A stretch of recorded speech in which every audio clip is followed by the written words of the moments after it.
compañeros que van a exponer, pues que me dieron la oportunidad primero de tener intercambio con ustedes. Nos hemos conocido en las entrevistas de calle, en las entrevistas formales. Algunos de ustedes conocen prácticamente mi historial, algunos incluso me conocen de cuál es mi origen, desde que llegué a Chilpancingo al 70, donde estudié la preparatoria, la Facultad de Derecho, mi posgrado en México, etcétera, etcétera. Y esta reflexión, estas consideraciones las manifiesto porque, bueno, siendo de provincia, los que hemos vivido con carencias, tal y como lo decía un gran personaje, somos de la cultura del esfuerzo, pero yo también le agrego del sacrificio y la necesidad. O a los que salimos de provincia, cuando en nuestro pueblo no había luz eléctrica, o cuando no teníamos en qué transportarnos, pues le teníamos que pensar para lograr un objetivo eminentemente académico. Y esta inquietud que me nació hace algunos años, igual me ocurrió hace algunos años. Empezó en el 2004, vamos a empezar brevísimamente con los antecedentes. Un boom sobre el cambio del sistema de justicia que está en la decadencia. La justicia no está en decadencia. Ese es uno de los mitos terribles que nos han manejado algunos dogmáticos que vienen del extranjero. Lo que está en decadencia son las reglas del proceso. De ahí que muchos autores se van con la mecánica simple de vamos a implementar en México el juicio oral. Señores amigos de la prensa, comunicadores, no hay juicios orales como tal. Es un derecho procesal penal acusatorio. Permítanme señalarles que hay 3 esquemas de carácter pedagógico doctrinal en materia penal, 3 nada más. El sistema inquisitivo, el sistema acusatorio y el sistema mixto. ¿Cuál es el que estábamos manejando en México? El mixto, entre acciones orales y entre acciones escritas. Pero resulta que en el 2004 le vendieron la idea unos personajes que vinieron de Costa Rica y Chile al expresidente Vicente Fox con un planteamiento de reforma totalmente integral. No tuvo éxito. Llega un abogado, como es el actual presidente de la República, Felipe Calderón, además es un académico de la Escuela Libre de Derecho, con la que obviamente también el tribunal tiene acercamientos y convenios hoy día. Acepta el reto, pero empieza a describir esta reforma de manera metodológica. Lo primero, no estamos hablando de un sistema, estamos hablando de un derecho procesal. Eso es lo más importante que debemos de comprender, de entrada. Les vuelvo a repetir, pedagógicamente para los estudios de la ciencia penal hay 3 esquemas a estudio. La parte inquisitiva, la parte acusatoria y la parte mixta. Bien, en el 2008 cuaja la reforma, pero obviamente el presidente de la República determina manejar esta reforma dándole la connotación de reforma al sistema penal bajo la opción del juicio oral. Y de ahí, del 2008 a la fecha, se manejaron toda una serie de estrategias de información y de obligación para los poderes judiciales locales y federales en cuanto al cambio formal de su procesamiento. Por otro lado, cuando yo me doy cuenta en el 2004 que venía el planteamiento de reforma fuerte, no les miento y pueden conseguir los antecedentes vía internet. Son aproximadamente 3 bloques de este tipo de todo lo que don Vicente Fox quería cambiar. De ese bloque solamente se manejaron un bloque nada más, la reforma al sistema de justicia penal, de todo ese bloque. Sin embargo, este bloque lo bifurcaron a través de 5 sistemas. Aquí sí ya vamos a hablar de sistemas. El sistema de justicia sobre procuración de justicia, administración de justicia, seguridad pública, sistema penitenciario y el más importante a raíz de noviembre del año pasado, la justicia internacional. Hoy sí hablamos de sistemas. ¿Qué Estado no está trabajando en estos 5 sistemas. Todos. Pero no estamos hablando del sistema penal, porque el sistema penal está sujeto a las reglas de un proceso. En cambio, si hablamos del sistema de justicia, de seguridad pública, tenemos que hablar de prevención, tenemos que hablar de policías certificados, tenemos que hablar de policías preparados o altamente profesionalizados, etc. Es un contexto, es un mundo hablar del sistema. De ahí la diferencia de hablar del sistema a un derecho. Y bueno, no me dejará mentir mi querido Jorge, cuando llegamos a Chilpancingo éramos muy inquietos. No me gustó el planteamiento del 2004 de Vicente Fox, pero tampoco me convenció el planteamiento de reforma de don Felipe Calderón. Vinieron un montonal, por no decir muchísimos, maestros extranjeros, chilenos y costarricenses. Nuestra cultura, nuestra idiosincrasia y sobre todo nuestras reglas procesales, nada tienen que ver con el sistema chileno ni de Costa Rica. Claro, ellos ya utilizaban este sistema de acusatorio, que por cierto le agregaron 2 elementos importantes para la reforma de México. Si ustedes van a Chile, no hablan de sistema de justicia adversarial. No es cierto. ¿Por qué adversarial? Si les han escuchado esto, ¿no? Se habla de un proceso, de un sistema acusatorio adversarial. ¿Por qué? Porque se presume que existe una variable por parte del Estado cuando existe el enemigo de por medio que está cometiendo una serie de infracciones, delitos antisociales o contravenciones como se manejan en algunos estados y en algunos países. Estos mitos de carácter dogmático, bueno, y además me tocó escuchar a 2 maestros de Costa Rica, con el cual obviamente uno, pues no coincidí, nos decían que los abogados en México manejábamos un sistema arcaico, que éramos unos pegadores de doctrina y de jurisprudencia, y pues el día que yo lo escuché, participé y le dije que yo lo respetaba mucho, pero que yo no iba a ir a su país a hacer crítica, y que las cosas cambian enseñando, no criticando. Pero aparte de eso, le pregunté, ¿conoce usted la fase de un ministerio público en México? No, pues es un ministerio público que no sirve, que no funciona. Sí, pero el viejo esquema que teníamos nosotros a principios del siglo pasado era un sistema de oralidad. Si ustedes buscan libros a principios del siglo pasado, es decir, 1910, 1940, 50, había procesos orales y había un personaje maravilloso en México, el abogado del corbatón. Era un personaje que manejaba la oratoria y que a veces sin querer convencía a los jueces o al jurado para que hubiera resoluciones. Hoy toda esa parte esquemática ya no existe como tal, pero copiamos mal el proceso y la reforma. Anexamos o sustraemos una parte de Inglaterra, otra parte de nuestros paisanos aquí del norte, nuestros vecinos del norte, y ajustamos las reglas de un proceso penal a un solo artículo y a una sola fracción. ¿Dónde están las reglas del proceso penal? Ya con reformas. Artículo 20. En la fracción A se habla de los derechos del imputado o del acusado. Que por cierto, en otros países no le llaman imputado, le llaman sindicado. Esta primera fracción del 20 constitucional habla precisamente de los derechos, ya no se hablan de garantías. Cambió el contexto formal en la Constitución para olvidarnos de las garantías, porque muchos todavía manejan, me has violado mis garantías. No, hoy se violan derechos. Y de ahí la importancia de la reforma de noviembre sobre derechos humanos. El inciso B habla de los derechos habla de las reglas procesales, y el inciso C habla de los derechos de la víctima. Este artículo es importantísimo porque realmente no se quiebra uno la cabeza si abre uno el 20 constitucional y encuentra uno las etapas del proceso en términos generales. Pero sorpresa, y se los comento como breve antecedente.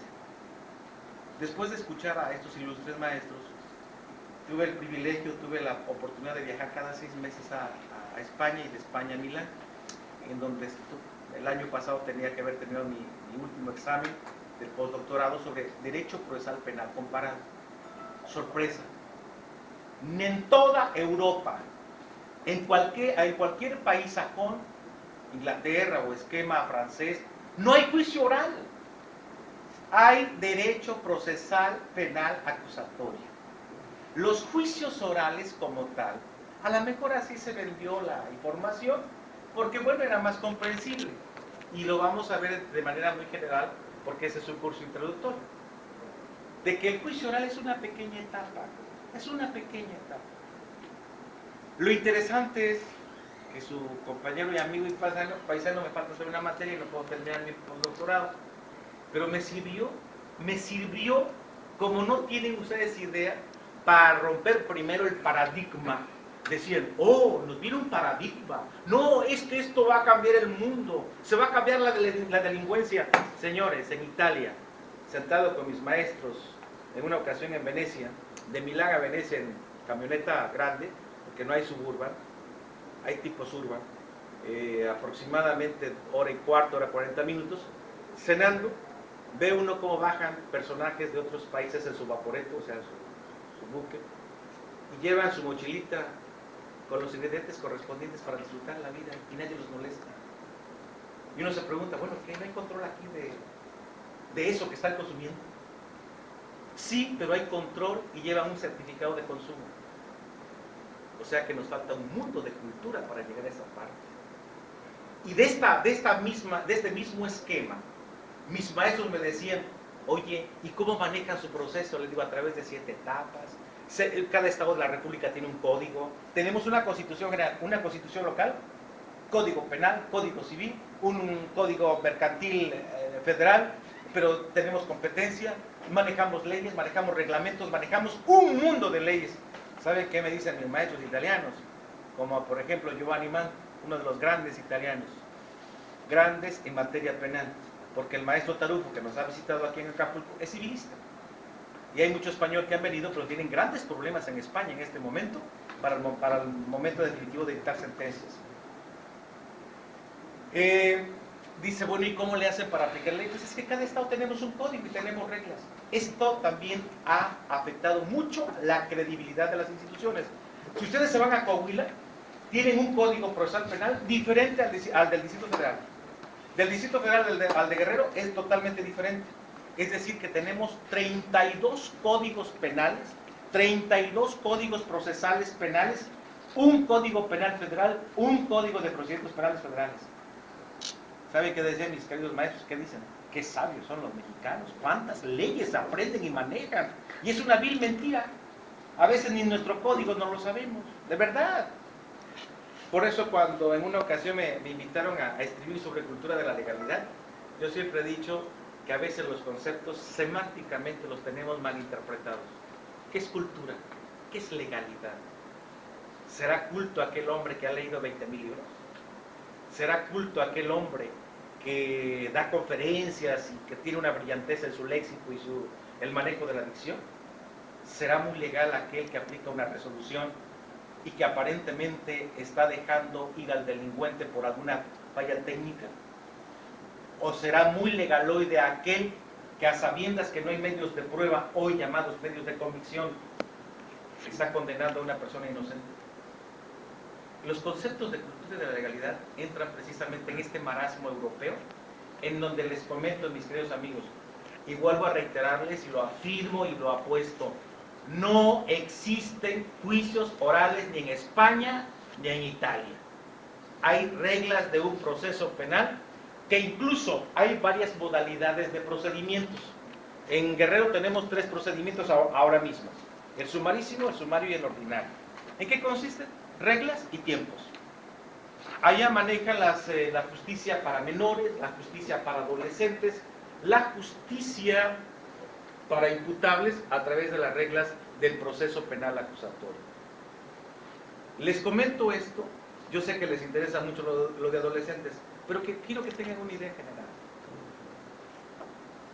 Dado que muchos de estos maestros pues vinieron a enriquecerse, nos vendieron eso de los paradigmas, que nos quitáramos el chip. Yo les pregunto, ¿algún día ustedes fueron operados de chiquitos para tener algún tipo de instrumento electrónico y les cambien el chip?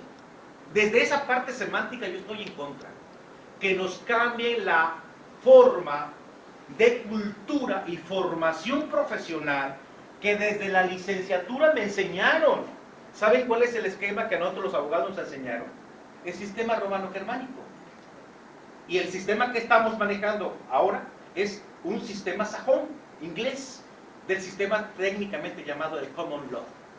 Hay tres sistemas importantísimos en el mundo. Pregunto, ¿han visto en Chihuahua que un proceso se lleve levantando la mano del acusado y poniendo la izquierda en la Biblia? Pues claro que no, porque sabían que en México esto iba a tronar. Aquí muchos creemos, yo soy guadalupano, aquí creo mucho. Pero si lo digo allá donde estoy dictando sentencias, no, este es más mucho que nada. Tenemos que cuidarnos hasta en esa parte. Sin embargo, la fe, las creencias son respetables. Nos dicen hoy que con este tipo de procedimiento el mundo va a cambiar. Señores, hoy mismo en el sistema inglés americano se cometen delitos tan atroces de menores que no pueden ser recluidos ni tratados como imputables porque existen reglas, tratados y convenios internacionales que los protegen. Faltando un minuto para no ser mayores de edad, imagínense que un chico va a cumplir 18 años hoy, faltándole un minuto. Pues si cometió el delito y es menor de edad, obviamente calculándole los minutos, pues se queda sujeto a este sistema de procesamiento acusatorio para adolescentes. Pregunto, ¿qué es lo que pasa en Europa? Fíjense, cosa curiosa. En España no hay códigos, se llama ley criminal. No hay códigos. ¿Por qué? Porque el esquema de la codificación o de los glosadores en materia de códigos, pues son obviamente de una etapa ya pasada. Hablan de leyes, la ley criminal. Y una de las más grandes es la ley de Carolina, que sirvió incluso en Italia, para que en su propia constitución italiana, artículo 32, manejen un proceso. En México, el 20 constitucional es el que nos rige. Sí, pero se van a una ley muy pequeña en Italia, en cambio en España también tienen su ley codificada, en donde incluso se habla de tribunales provinciales, se habla de audiencias con características propias para juzgados de paz. ¿Vale la pena? Yo espero que valga la pena estar haciendo esta pequeña reflexión o esta pequeña introducción.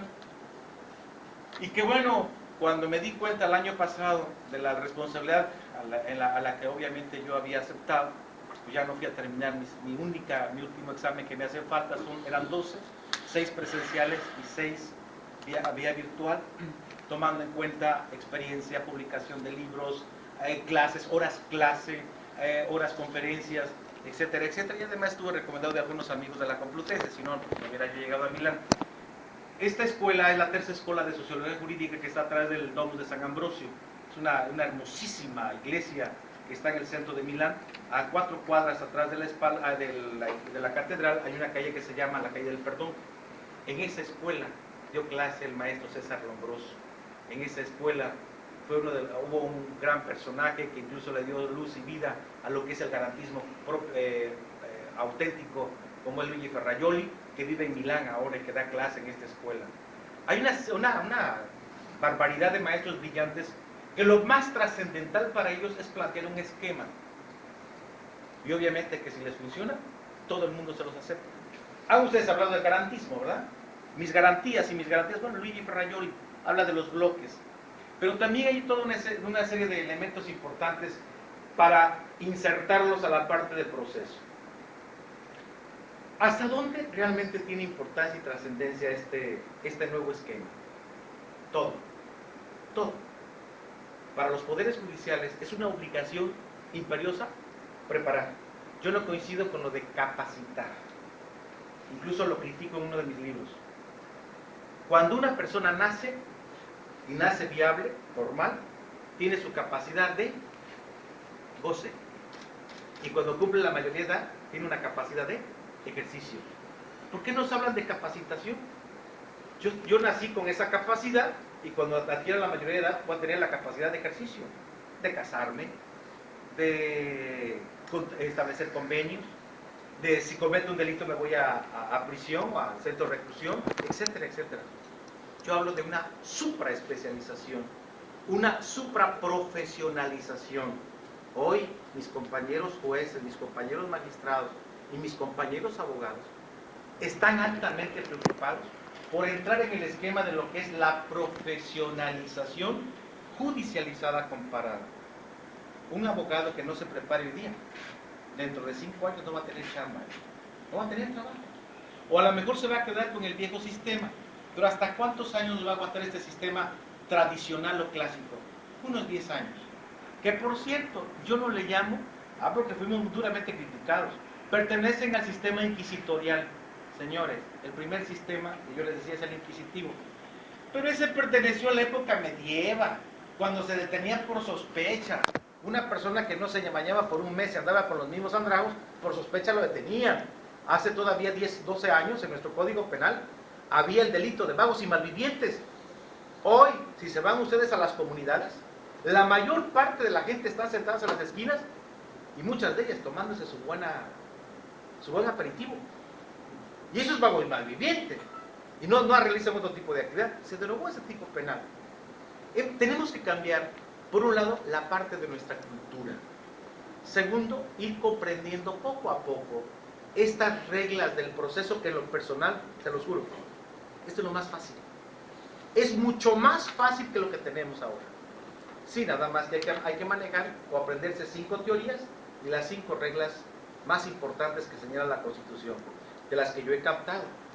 Y que obviamente, si alguno de ustedes nos acompañó el septiembre del año pasado, cuando llevamos el primer Congreso Internacional de Derecho Procesal Penal Acusatorio acá en la Crown Plaza, vinieron maestros españoles, vinieron de Salvador, Guatemala, Cuba, y yo les dije, no vengan a echar el rollo ni el choro. A mí vengan a decirme cuáles son las deficiencias de su procedimiento. Y todos hablaron de las grandes deficiencias de sus reglas. Un español habló incluso del gran conflicto que tienen para dictar el auto vinculatorio proceso para sentencia por convicción. Ustedes que manejan mucho la dicción y la semántica, ¿qué le llega ahorita de manera inmediata? ¿Qué es convicción?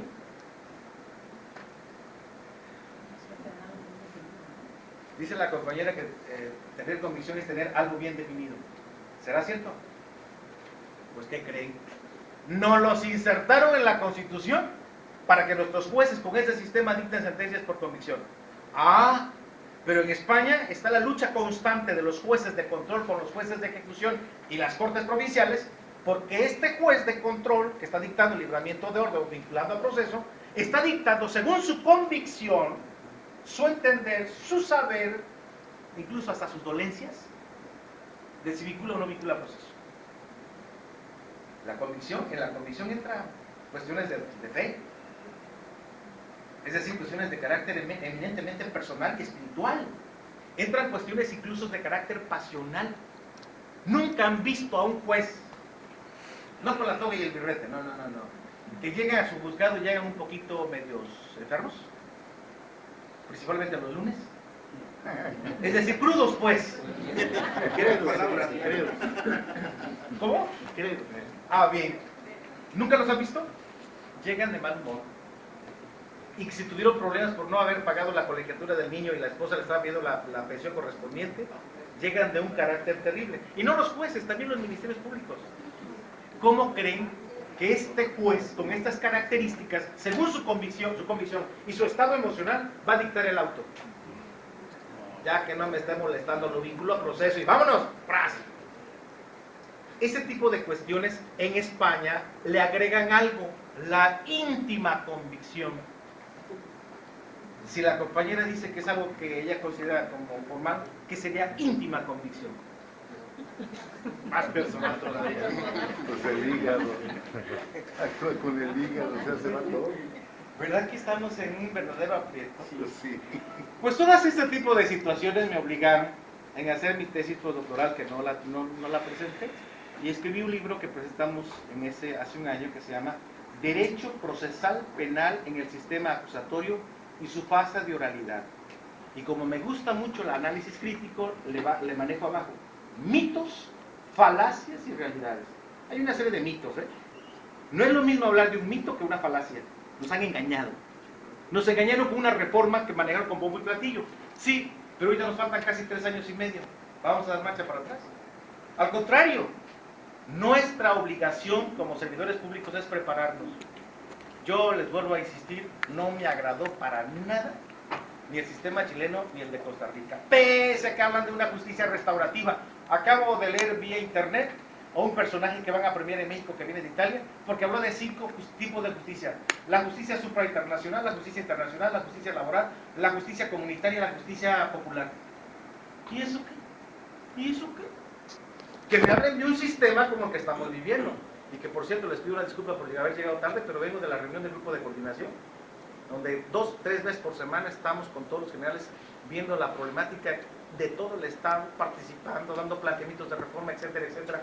Pero en los 5 sistemas, sobre seguridad, sobre procuraduría, sobre poder judicial, sobre sistema penitenciario, la reinserción, esta parte que arranca a partir del 18 y que obviamente da vida a este esquema del proceso penal para adolescentes, pues nos abre un parteaguas muy especial y nos obliga a ser más reflexivos. Hoy, ya cuando entremos en el análisis de esta parte procesal, nos veremos obligados en estar presente en audiencias. Con esta brevísima, pero muy brevísima introducción, porque yo estoy seguro que ustedes lo que quieren es cuestiones prácticas, ¿verdad? Bueno, esperemos lograr el objetivo, y si no lo saco yo del apuro, al fin y al cabo vienen maestros altamente preparados para ello. Rapidísimamente, para que tomen ustedes un poquito el sabor de la parte comparativa. Una de las cosas importantísimas y bellas cuando uno sale de su país es que te obligan a comparar. El derecho comparado es regla de oro. Cuando yo he estado en otros países, tengo que llegarle o tengo que meter mi carrera para él, el tema que voy a analizar y lo que dicen sus leyes. Para hacer parte comparativa, si no estoy, como decía mi abuelita, muerto en la primera página del libro. Todo mundo que sale al extranjero a dar una charla, yo siempre he dicho que doy charlas, nunca doy conferencias, porque es muy bombante hablar de una conferencia del Magister Dixit. No, soy un humilde cancionero, de cantar les quiero, hoy sobre adolescentes. Rapidísimamente, para que vean cómo hay que manejar rápido la parte comparativa. Vamos a manejar derecho procesal penal clásico. ¿Cuál es el clásico? El que tenemos actualmente. ¿Cuántas etapas se manejan en el proceso penal clásico? La primera, lo que todavía muchos estados de la República, incluyendo Guerrero, siguen insistiendo: averiguación previa. ¿Sí o no? Segunda etapa. Porque algunos procesalistas dicen que la averiguación previa no es proceso, no es etapa del proceso. Yo les preguntaría entonces a estos ilustres abogados, manejando parte comparativa: ¿se inicia una casa del segundo piso hacia arriba o una vez teniendo una estructura o el basamento? Resulta que en el Código Penal Federal la averiguación previa es la primera etapa del proceso, y en los estados no es etapa del proceso.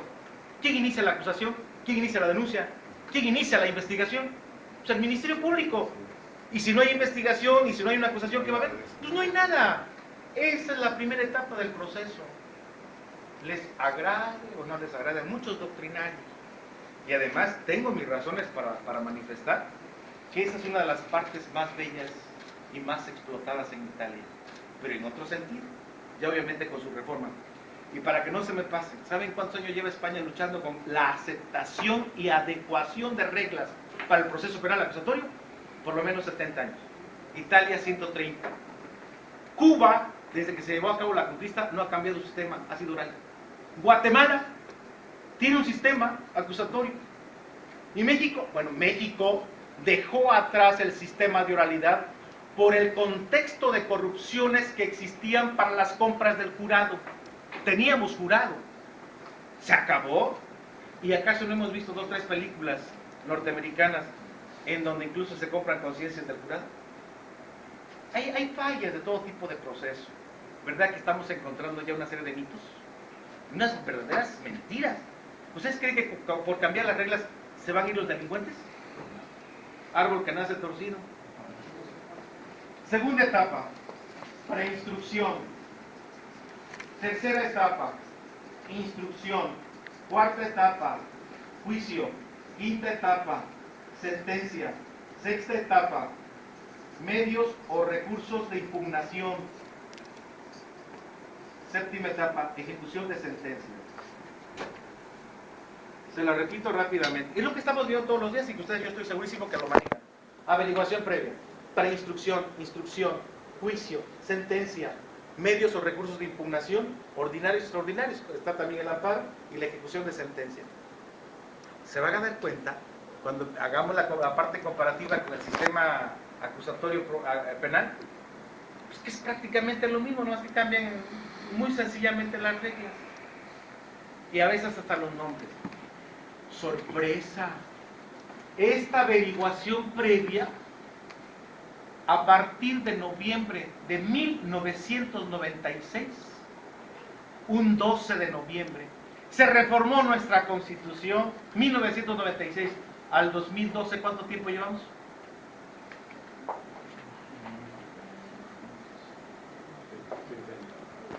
¿Cuántos años? En 16 años no quisimos aceptar que los señores legisladores le dieron la fase más importante al fiscal, al Ministerio Público y al procurador y a la propia policía de investigar los delitos. Es decir, que desde 1996 este concepto no debe existir, es investigación ministerial. 1996. ¿Y cuál es la diferencia entre averiguar y investigar? Ahorita se las comento. Lo triste y lo curioso es que a pesar de insistir e insistir, y lo comento porque gracias, por lo menos unos 9 meses antes de entrar a la reforma, salió uno de mis trabajos que se denomina la investigación ministerial previa, que incluso no me la querían publicar porque decían que yo estaba yéndome más allá de la averiguación. Resulta que llevamos 9 ediciones en México, 3 en España, y hoy con el sistema acusatorio se van a dar cuenta que la primera etapa del proceso del sistema acusatorio penal, ¿cuál creen que sea? Pues la investigación.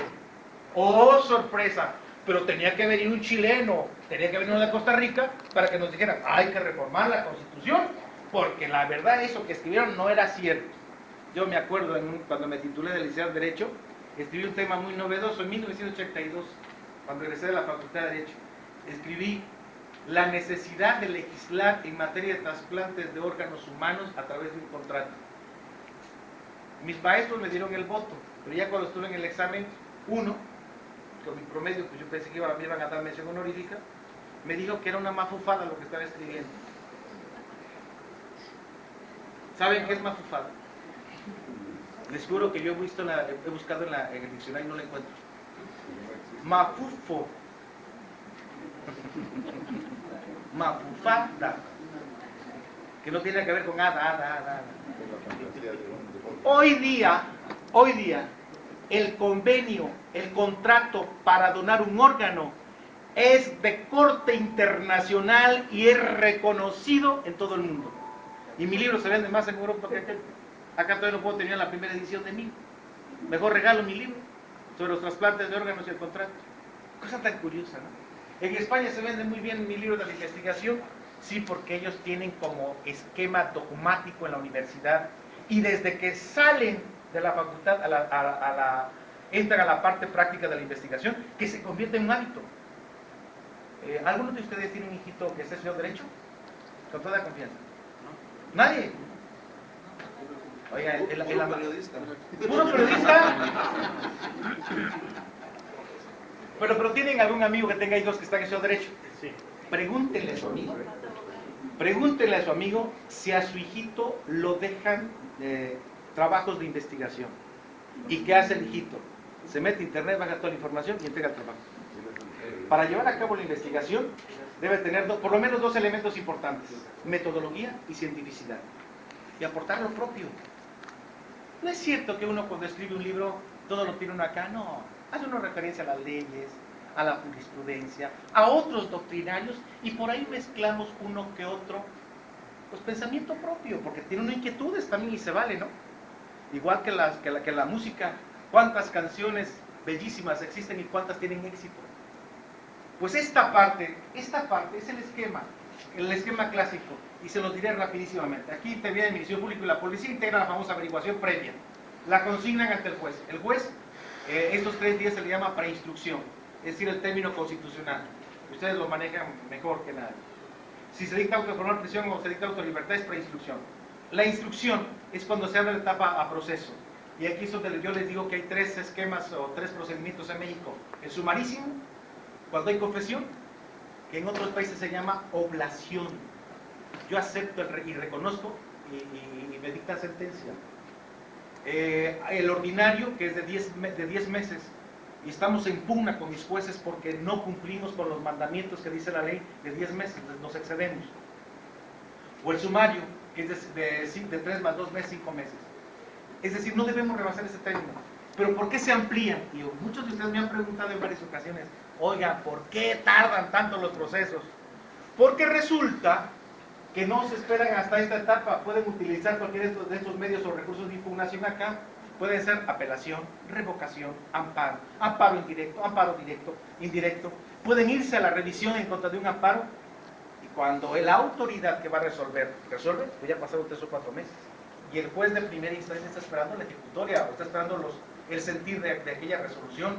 No es culpa del juez, aunque en muchas ocasiones también se nos pasan los términos, porque hay que entender la carga de trabajo.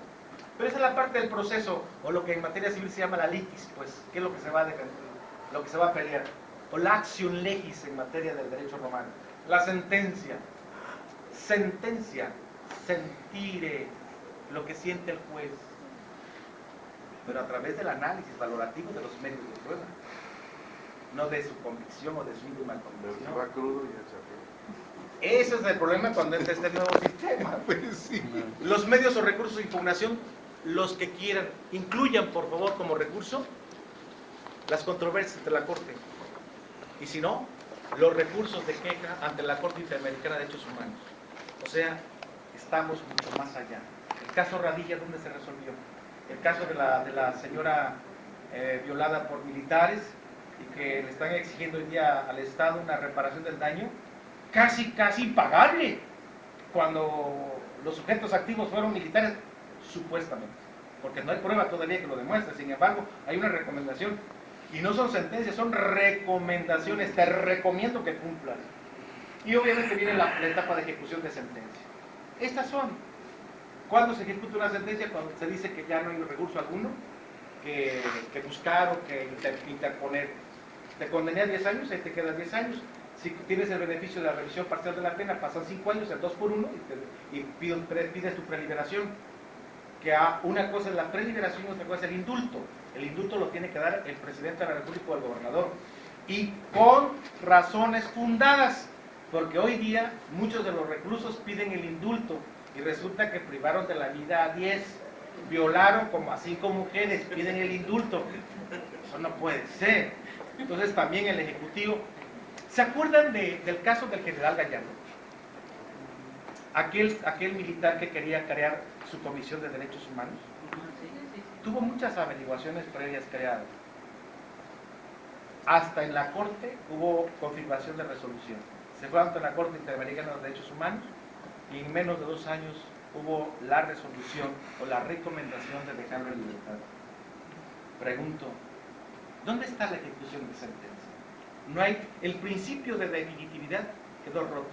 El principio de jurisdicción que nos enseñaron en la licenciatura no existe. Hoy se habla de justicia y jurisdicción universal. ¿Se acuerdan del juez Garzón que quiso procesar a Luis Echeverría Álvarez? Sí. Que no le dio tiempo, pero sí enjuició y procesó a un peruano y a otros personajes. Y miren lo que es la vida. Lo procesaron a él y le quitaron también su toga y birrete como juez internacional. Y por cierto, es un personaje que tuve el privilegio de conocer, brillante y con una convicción muy especial para dictar resoluciones. Pero bueno, así es la vida. Pues fíjense ustedes que estas etapas para el derecho procesal penal acusatorio solamente son 3 etapas. La investigación, etapa intermedia y juicio oral. ¿Cuántas etapas son? 3. Para el sistema de adolescentes no vamos a seguir este esquema, vamos a seguir este. A partir del 30 de agosto vamos a iniciar con esto. Nada más que hubo la inquietud de innovar en el estado de Guerrero y le quitaron esa etapa al sistema para adolescentes. Se los comento porque ustedes deben de estar sumamente enterados. Más quedó la etapa de investigación y les dejaron la etapa de juicio oral. ¿Cuántas etapas existen para adolescentes? 2. Para imputables, es decir, para los mayores de edad, el derecho procesal penal se rige a través de 3 etapas. No se vayan a confundir porque el Código Federal que está en proyecto maneja 3 etapas y entre cada etapa hay subetapas. Son aproximadamente como 8 subetapas, pero es para los delitos federales. Para nosotros del fuero común son 3 etapas: la investigación, la etapa intermedia y el juicio oral. Entonces, ¿dónde está el juicio oral? Al último. Entonces, ¿este es un proceso de juicios orales o es un derecho procesal con reglas y etapas? Para que no se les olvide, yo sé que mis queridos maestros les van a explicar con mayor detalle esto, a este derecho procesal penal le han llamado en Europa derecho procesal de audiencias. ¿Cuántos tipos de audiencias hay para que no se les olvide? Hay 2, audiencias preliminares y audiencias definitivas. ¿Cuáles son las audiencias preliminares? Todas las que se pueden dar en esta etapa o en esta etapa. ¿Y la audiencia definitiva cuál es? Pues es esta, la de juicio oral. Dice el maestro Bedham, el alma de la justicia en el derecho procesal penal acusatorio es la publicidad, es decir, que todo proceso se debe ante el público y de manera oral. Pero también dice el maestro Bedham, no hay proceso en el mundo que sea oral, es decir, el 100% oral, pero tampoco hay procesos del 100% escritos. Ejemplo, ¿cómo creen que va a rendir un perito su dictamen en esa etapa de investigación? ¿Por la palabra o escrita? Entonces empezamos con el esquema de que no todo es oral. Sí me estoy dando a explicar. ¿Cómo creen? Todavía no les digo de los jueces. ¿Cómo creen que el juez va a librar su orden de retención, su orden de libramiento de orden de aprehensión? ¿Cómo lo va a dictar? ¿De la palabra? ¿Cómo lo va a hacer? Por escrito. Los americanos, ¿cómo creen que dictan sus autos o sus sentencias? Por escrito. ¿Cómo se llaman? Precedentes. ¿Dónde está el oral? Lo oral se circunscribe a una etapa. Claro, hay audiencias preliminares. Es decir, yo voy con el juez y le digo, señor juez, vengo a acusar a mi mujer porque me golpeó. Aparte de eso, me corrió de la casa. Y sobre todo, ya no la soporto. Yo estoy compareciendo con la juez, abre su audiencia preliminar y me dice, te voy a asignar a un fiscal, a un investigador, para que cumplimente el mundo de actuaciones y se lleve a cabo una investigación formal. Pero da órdenes. Para que no se nos olvide, en este proceso penal acusatorio hay 3 tipos de jueces: el juez de control, el juez de oralidad y el juez de ejecución penal. ¿Qué dice esta etapa? Ejecución de sentencia. Hay un libro que escribí hace más de 20 años que hablaba de la creación de una Policía Nacional, que hablaba de la creación de un juez ejecutor de sentencias, oficial de sentencias, hace 20 años. Un librito azul. Hay más de 100 propuestas en ese pequeño librito azul que cuando lo escribí hace algunos ayeres, le decía que estaba yo fuera de contexto. Es lo que está en boga ahorita. Hablaba yo del Sistema Nacional de Salarios. ¿Por qué la justicia federal tiene un salario diferente a la justicia del orden común? ¿Qué hay justicia de primera o de segunda? La justicia es la justicia. ¿Por qué se manejan estos bemoles de carácter social o de carácter personal? No lo sabemos. Pero desde aquella época estaba manejando esto. Pero, repito, 3 tipos de jueces: juez de control, juez de oralidad y juez de ejecución penal. En España, a este juez de control le llaman juez de preinstrucción o juez de instrucción. Miren, instrucción. O sea, no estamos inventando nada. No estamos creando el boom de un procesamiento. ¡Qué bárbaro, qué bárbaro! Y cálmense que vienen detalles muy especiales. Bien, ¿sí se acuerdan cuando les dije que se reformó la Constitución y qué artículo se reformó. El 21 constitucional, 1996. Antes decía, le corresponde al Ministerio Público y a la policía perseguir al delito. Ustedes como amigos de la prensa han visto que un policía va persiguiendo el delito de homicidio. Así dice la Constitución. Dice, le corresponde al Ministerio Público y a la policía perseguir los delitos. Nunca en mi vida he visto a un policía o a un Ministerio Público perseguir el delito de robo. Claro, la semántica que utilizaron los constituyentes de 1917 era otra. Pero hoy estamos en un contexto totalmente distinto que nos obliga a abrir esa compuerta y determinar que desde 1996 la investigación es la primera etapa del proceso penal. Llámese acusatorio o llámese tradicional.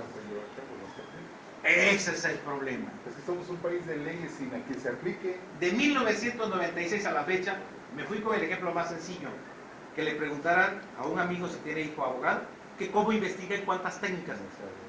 Para investigar hay que manejar 6 técnicas, que obviamente se requiere metodología y cientificidad.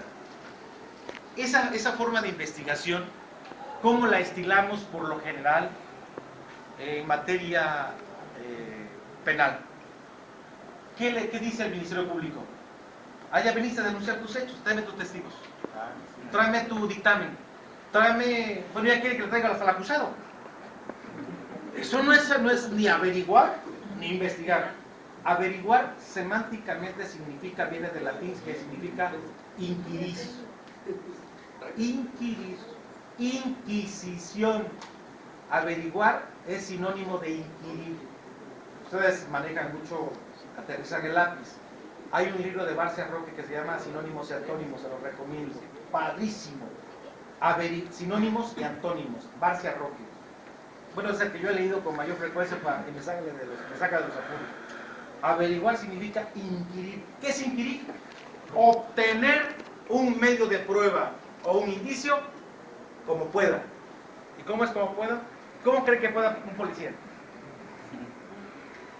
Voluntariamente, incentivamente, puede tener la información como él quiere.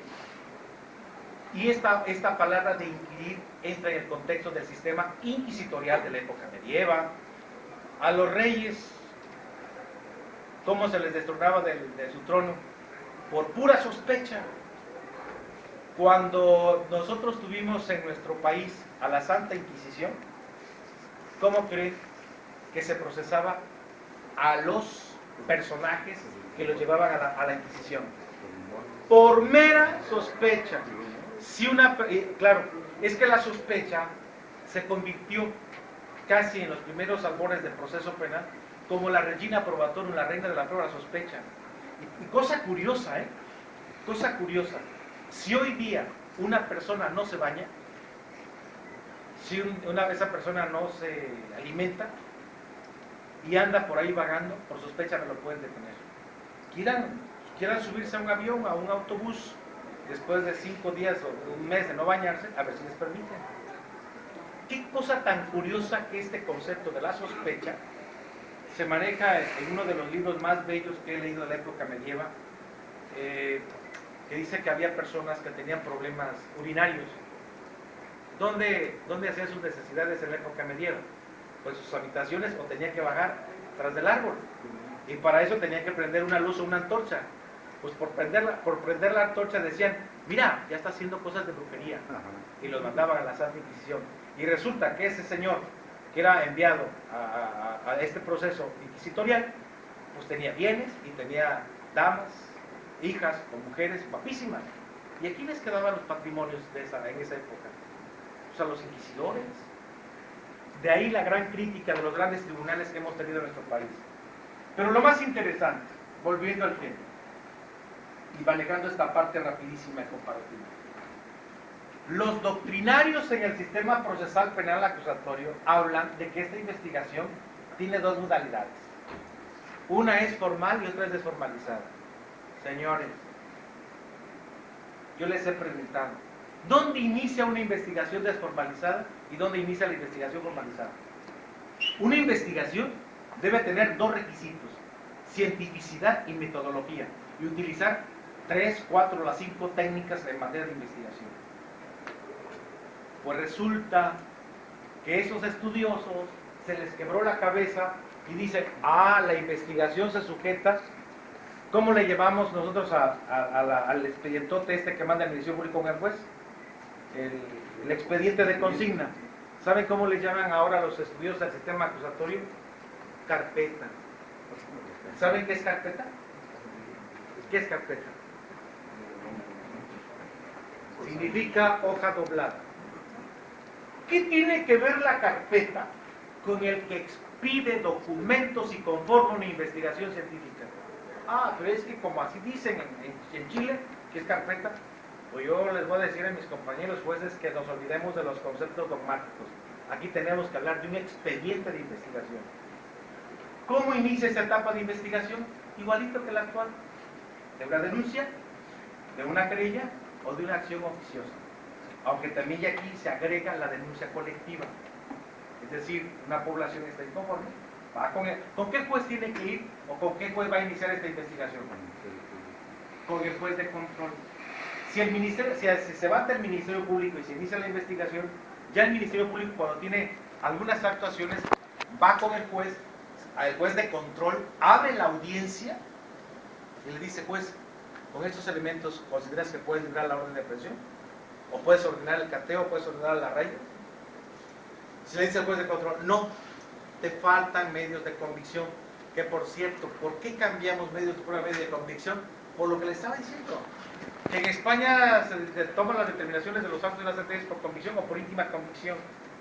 Y bueno, le damos el nombre de medios de convicción, pero obviamente entre los medios de convicción, por sorpresa, o sorpresa también, en España, por lo menos España e Italia, las sentencias que se emiten por escrito, ¿saben cuál es la prueba que maneja como la reina de todas?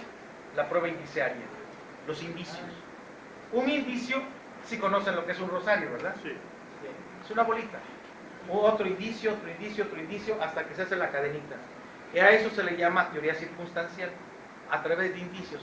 ¿Y qué dice la Constitución para librar una orden de aprehensión? ¿Habla de indicios? No, habla de datos. Que el hecho esté demostrado, ya no habla del delito. Se agrega la teoría del hecho, la teoría de los datos. ¿Qué es un dato? Iván, azul, 3 de la mañana, mujer, y no la clásica averiguación de hace algunos ayeres de los ministerios públicos que decían, al parecer, el que cometió el robo era un chico que medía 1.60, pelo chinito, negrito y de diente blanco. Y si lo cometieron en Cuajín, ¿te imaginas cómo? Todo el pueblo. Todo el pueblo. La verdad, y este concepto también que lo he criticado mucho, no existe en el diccionario al parecer. Al parecer de lo que puede ser es algo inexistente. Existe el indicio, existe la evidencia, existen los datos, existen los elementos de prueba. Yo he escuchado incluso hasta procuradores generales de la República que hablan de al parecer. Eso es totalmente incorrecto, porque entonces ni ellos saben si es cierto o no es cierto el hecho imputado. Fíjense que hay un mundo de teorías nuevas para esta etapa, que eso obviamente no lo vamos a comentar. Por ejemplo, la teoría de los datos, o la teoría de la prueba indiciaria, la teoría del caso, que aunque le den otro nombre, para mí, cuando yo leí la teoría del caso, encontré un libro maravilloso, que por cierto, si van a Europa nunca van a encontrar un libro de juicio oral. Olvídense, oiga, van a una librería, denme un libro de juicio oral. ¿De este cuate de qué me está hablando? No existe. Deme un libro de derecho procesal penal y van a encontrar infinidad de informaciones. Entonces, ese tipo de mitología legislativa que nos vendieron con bombo y platillo, hoy nos está repercutiendo enormemente. Y yo cuando escuchaba de hay que cambiarnos el chip, es que se lo cambie, te lo está diciendo, porque yo de mi parte tengo que ponerme a estudiar. Tengo que darle un giro a lo que yo aprendí desde la facultad y aprenderme otra vez las reglas. Y cuando empecé a manejar parte comparativa, digo, pues esto es bien fácil. ¿A poco no es fácil? Sí, pero empezamos con la primera etapa. Si una adecuada investigación es en tiempo, porque aquí empiezan los principios. Hay principios de objetividad, oportunidad y certeza. Si una investigación es oportuna, es objetiva, ¿qué es para usted lo objetivo? Dice que hay.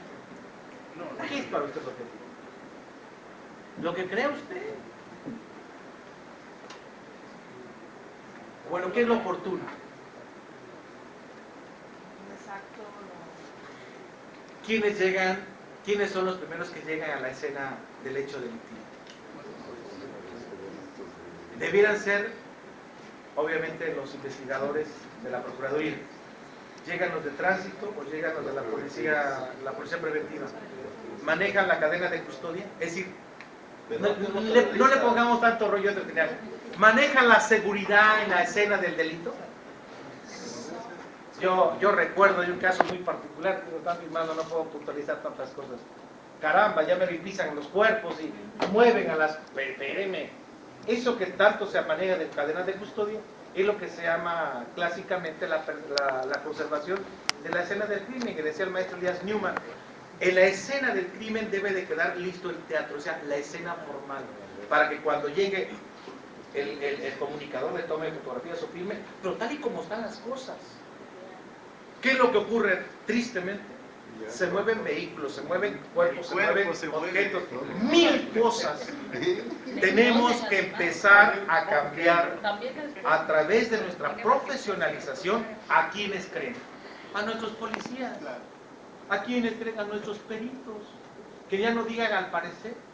Existe metodológicamente la posibilidad, dado los indicios que existen de tal y tal y tal, de que este hecho o de que esta prueba tiene relación con esto.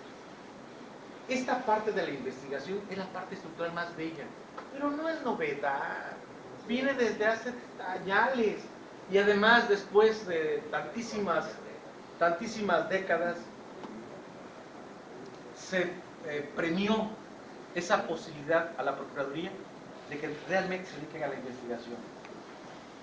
Vuelvo a insistir, una investigación se da a través de denuncia, querella o de manera oficiosa. Para el sistema normal, esta investigación entra con el juez de control, que también yo les he preguntado a los brillantes estudiosos de la reforma, ¿y por qué le denominaron juez de control? ¿Qué controla y qué no controla? ¿O qué descontrola? ¿Por qué no les pusieron jueces morales? O no sé, de verdad, nos vieron. En Italia se llama juez de garantía o juez de preinstrucción. ¿Por qué metemos conceptos que no coinciden? Si me hubieran dicho juez de preinstrucción o juez de legalidad, bueno. Pero bueno, así dice la ley, juez de control. ¿Por qué? ¿Qué controla?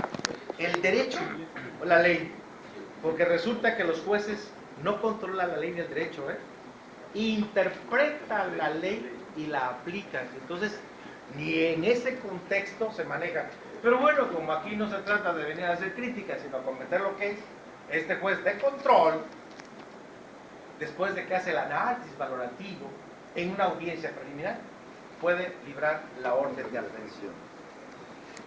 Primero se las comento así como va y después quitamos la parte intermedia para adolescentes. Sí. Una pregunta. No me regalan. Sí, adelante. Todavía se sigue dando la denuncia por escrito, ¿no? Sí, porque como no la mencionaron ahí. El inicio de una investigación se da a través de denuncia, querella o de manera oficiosa. Cuando hablamos de la denuncia puede ser en presencia oral o por escrito. Y comentaba que la mayor parte de las actuaciones son escritas. Sí, pero ya hay un machote, que ya lo tienen hecho, ya no me lo van componiendo. O sea que ya no hay bronca. Ya llegas y ya nada más le van cambiando los datos. O sea, hay un y llaman a los testigos, ¿verdad? Sí. que se diseñó, tengo entendido, Sí. para evitar la manipulación de las averiguaciones. Supuestamente. Es decir, si se integra, como ya hay un número electrónico, Así ya no hay es. posibilidad alguna de modificarla.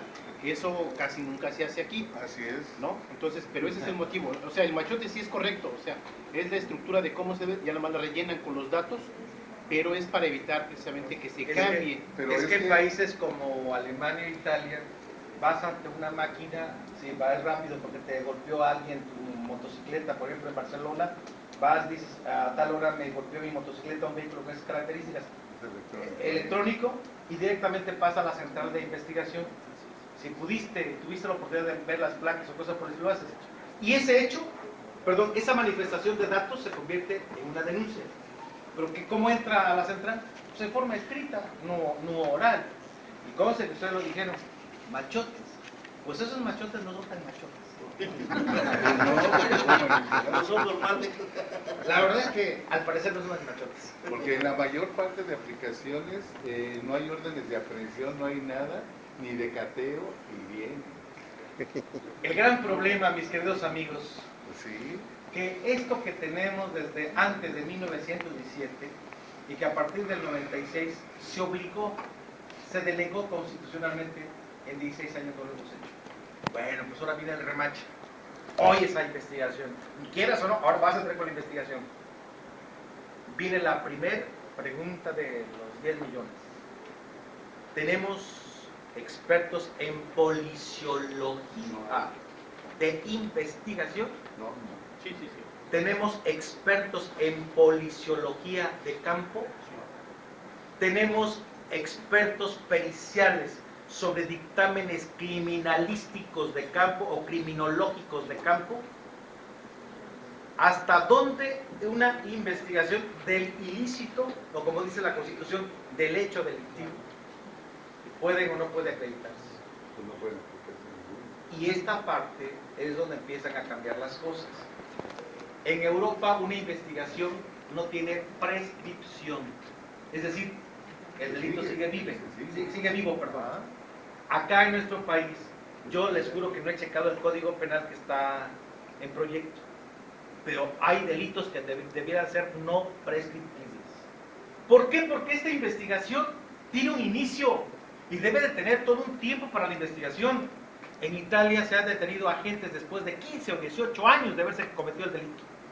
Los delitos de muchedumbre o los delitos de lesa humanidad, ¿hace cuántos años, hace cuántas décadas se cometieron? Y lo están deteniendo ahora. Porque son imprescriptibles. Y nosotros manejamos la figura de la prescripción. Una cosa es la caducidad y otra cosa es la prescripción. Y otra cosa es la falta de interés jurídico de unas partes para descubrir la verdad. A través de una investigación, yo decía de los principios, hay que ser oportuno. Y la objetividad es el establecimiento de un hecho real, no fantasioso. Porque si empezamos, es que quien me atacó era una persona que, híjole, creo que medía como un 80, como unos 70. Era entre gordito y flaquito. O pesaba como 70 kilos o 40, porque a veces no pesaba. Oiga, tuve el privilegio de conocer a uno de los más brillantes académicos en materia de criminalística. Yo siempre le dije a mi maestro que por qué nunca escribía. El maestro Nachito Díez de Urdanibia, Ignacio Díez de Urdanibia. Gracias a él tenemos los billetes hoy día que no son tan fácilmente de ser falsificados. Él trabajaba para el Banco de México y después fue director de CEFIN en México. Cuando él me dio clases en el 88, nos llevaba a su laboratorio que él tenía y ahí nos mostraba, para manejar un proyecto de billete electrónico, nosotros tenemos billetes electrónicos desde aquella época, no están legislados en nuestro estado. La prueba electrónica no la tenemos legislada aquí en nuestro estado. Son 7 estados de la República que manejan prueba electrónica. El billete de 20 pesos fue el primero que con una objetividad electrónica lo tenemos. Su credencial de lector, ¿qué es para ustedes? Es una identificación. Una identificación, pero es un documento electrónico. Sí, Es un documento electrónico. El pasaporte se convierte en un documento de identificación, incluso de traslado o de circulación, pero es un documento electrónico. Este documento es el que tiene más resguardos y mayor seguridad que en cualquier otra parte del mundo. Los falsifican. ¿En serio? Cosa increíble. El maestro Nachito Díez de Urdanibia, para proponer al Banco de México lo que hoy tenemos con billetes en aquella época no había la cinta magnética. Tenía una pared completita de todos los países que él visitó, lo mandaron a Europa para que hiciera la parte comparativa y que nos ofreciera un tipo de moneda y un tipo de billete. y decía con mucho orgullo mi querido maestro, a mí para que no me saliera tan caro me subí ya a un Renfe, es un ferrocarril, desde Madrid iba yo a parar hasta no sé dónde y regresaba yo, y entre el intercambio de dame un café, dame una cerveza, dame una botella de vino, intercambiaba con él, se empezaba a checar y empezó a hacer su estudio. Él fue el que dictó el dictamen de aquel jovencito que fue procesado y sentenciado y estuvo en cárcel porque le señalaron que él había sido el autor material de la muerte de sus abuelos, que había sido el director del registro agrario, que lo encontraron junto con la señora, ya ancianos, privados de libertad con lesiones contusas de arma cortante, machete, y que un día antes él había ido a comprar los machetes con los criados. Resulta que el maestro Nachito Díaz de Urdanibia tiene un libro, yo espero tenerlo por ahí con cariño, por él, se llama Y se hizo justicia. Cuando él llegó a la escena del crimen, lo primero que pidió es que nadie más entrara de los que habían entrado, y preguntó, ¿cuántos entraron? 3. La señora que vino y encontró esto, el sobrino que vino a constatar y un sirviente. Les tomó la medida de los pies, el peso de lo que ellos medían y pesaban, y se llevó su control. Esa habitación tenía alfombra. Utilizó el maestro, estoy hablando de hace cuántos años, luz infrarroja, y llegó a demostrar que habían entrado para privar de la vida a estos ancianos 3 carajos, que no coincidían ni con el peso, ni con el tipo de tamaño del pie o del zapato. Incluso logró captar la marca de un zapato en la alfombra. En ese libro no les miento, es una brillantez absoluta del maestro en cuanto a una investigación de corte criminalístico. Pero además, ¿qué creen que encontró? Que en el lavabo estos personajes se lavaron las manos. Uno se bañó, otro defecó, incluso uno de ellos fue y abrió el refrigerador y dejó sus huellas digitales en el refrigerador. ¿Cómo le dio ese esquema al maestro Ignacio para hacer la investigación? Porque era un experto y para emitir un dictamen tenía que hacerlo. Y lo más maravilloso es que él previó, y además se los comento, si hay algún hecho algún homicidio, algún hecho delictivo en donde hay alfombra, no permitan que nadie entre, que llegue algún experto con luz infrarroja y se van a dar cuenta las pisadas, a dónde se dirigen, a dónde se van. Él demostró que esa persona se lavó las manos porque había líquido hemático combinado obviamente con agua, donde se bañó, tipo de pelo, y sobre todo las huellas cuando se le ocurrió checar el refrigerador. De estos dictámenes, yo preguntaría, incluso hasta en el ámbito federal, ¿se estila? Es complicadísimo. Él llevó la defensa y después de que al chico le imputaban el hecho delictivo porque supuestamente en su playera le encontraron manchitas de sangre, sin nada más que el chico tenía problemas de acné. Entonces cuando él dormía, se manchaba la playerita. Y además era un jovencito, ¿no? Pero estuvo mucho tiempo privado de su libertad. Cuando viene ese dictamen en una resolución de un colegiado, le dictaron la libertad.